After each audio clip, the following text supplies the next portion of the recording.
Friends, అందరికీ నమస్కారం. ప్రధానమంత్రి అమరావతి రాబోతున్న సందర్భంగా కొన్ని విషయాలు మననం చేసుకుందామని ఈ వీడియో చేస్తున్నాం. 2015 అక్టోబర్ 22న ప్రధానమంత్రి నరేంద్ర మోదీ గారు రాజధానిలోని ఉద్దండురాయని పాలెంలో అమరావతి నిర్మాణానికి శంకుస్థాపన చేశారు. ఆ సందర్భంగా పవిత్ర గంగా, యమున నదుల నుంచి ఆయన మట్టిని తీసుకువచ్చారు. రాజకీయ కారణాలు ఏమైనప్పటికీ పోయిన 5 ఏళ్లలో అమరావతిపై విధ్వంసక దాడి జరుగుతున్నా కేంద్ర పెద్దలు మౌనం వహించారు. పోయిన 5 ఏళ్లలో అమరావతికి కేంద్రం నుంచి అందింది కూడా అంతంత మాత్రమే. ఫలితంగా రాజధానికి శంకుస్థాపన చేసి 10 ఏళ్లు అవుతున్నా తొలి 5 ఏళ్లలో జరిగిన అభివృద్ధి తప్ప చెప్పుకోవడానికి ఏమీ లేదు. రాష్ట్రంలో కూటమి పార్టీల అఖండ విజయం, కేంద్రంలో నెలకొన్న రాజకీయ సంక్లిష్ట పరిస్థితులు, రాజకీయ అనిశ్చిత వాతావరణం కారణంగా అమరావతికి ఇప్పుడు కొంత ఊరట లభించింది. ఫ్రెండ్స్, 2015లో ప్రధాని మోదీ గారు శంకుస్థాపన చేసిన ప్రాంతాన్ని చూద్దాం పదండి. ఇది సీడ్ యాక్సెస్ రోడ్డు నుంచి ఉద్దండురాయని పాలెంలో అమరావతికి భూమి పూజ జరిగిన ప్రాంతానికి వెళ్లే రోడ్డు.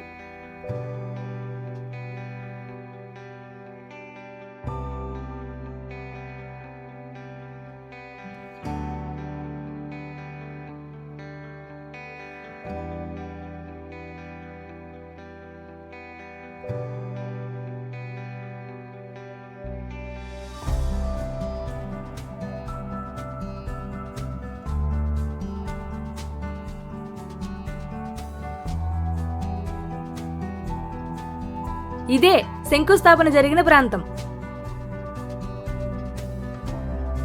లోపలికి వెళ్ళొద్దాం. ఇది క్యాపిటల్ అమరావతి మ్యూజియం.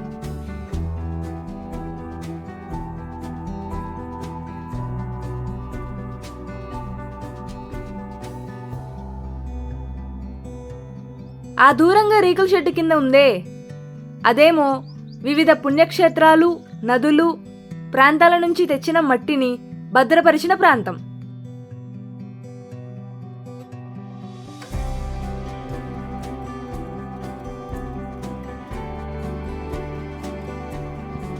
ఇదే మన ప్రధాని చేతుల మీదుగా ప్రారంభించిన శిలాఫలకం.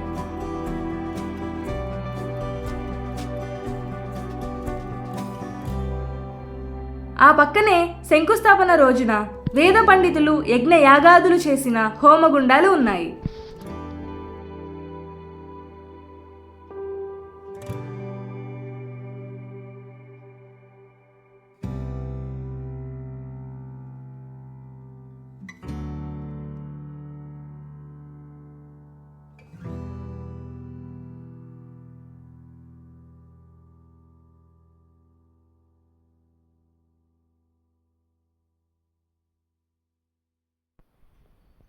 మన నీరు, మన మట్టి, మన అమరావతి అనే కాన్సెప్ట్తో ప్రపంచంలోనే 80 పవిత్ర పుణ్యక్షేత్రాల, స్వాతంత్ర సమరయోధుల జన్మస్థలాల నుంచి, 35 పవిత్ర నదుల నుంచి, రాష్ట్రంలోని 171 ప్రముఖ దేవాలయాల నుంచి, రాష్ట్రంలో ఉన్న 13,000 గ్రామ పంచాయతీల నుంచి మట్టిని, పవిత్ర జలాలను తెచ్చి అమరావతిలో ఇలా పవిత్ర క్షేత్రంలో భద్రపరిచారు.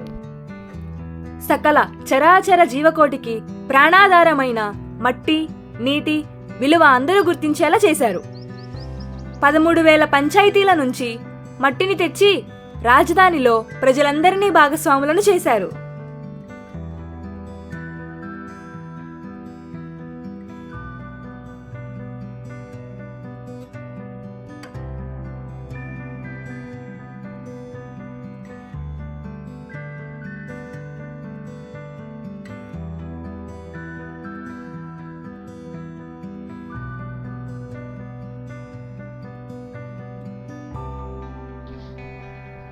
ఇది ప్రధాని ప్రారంభించిన అమరావతి మ్యూజియం. నవనగరం రూపురేఖలు వివరించే మాస్టర్ ప్లాన్, రాజధాని భవిష్యత్ ఊహాచిత్రం, ఐకానిక్ టవర్స్, అధికారుల విలాసాలు అంటే వారి సముదాయం, ప్రజల ఆవాసాలు, వారి ఉపాధి కల్పన అవకాశాలు అన్నీ ఇందులో క్షుణ్ణంగా వివరించారు.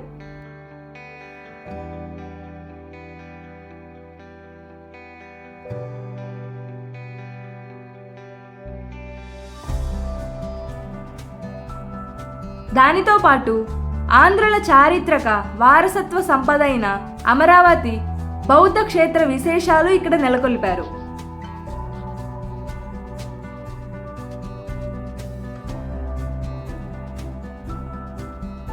ఇంత ప్రతిష్టాత్మకంగా తన చేతుల మీదుగా శంకుస్థాపన చేసుకున్న అమరావతి రాజధాని ప్రపంచ స్థాయి రాజధానిగా రూపొందుతుంటే ప్రధానికి మాత్రం సంతోషంగా ఉండదా?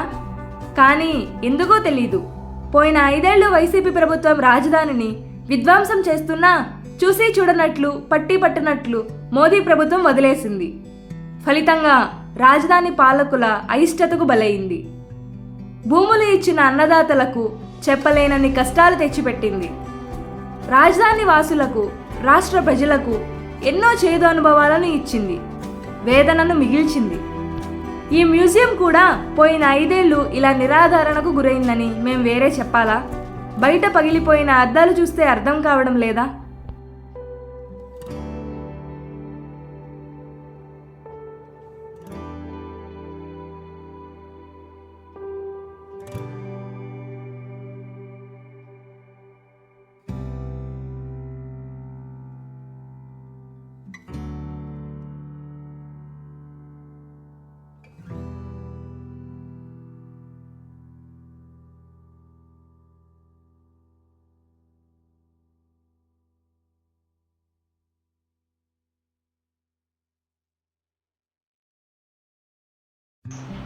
రాజధానికి, రాష్ట్రానికి మంచి రోజులు రాబోతున్నాయి అన్న వాతావరణం కనిపిస్తుంది.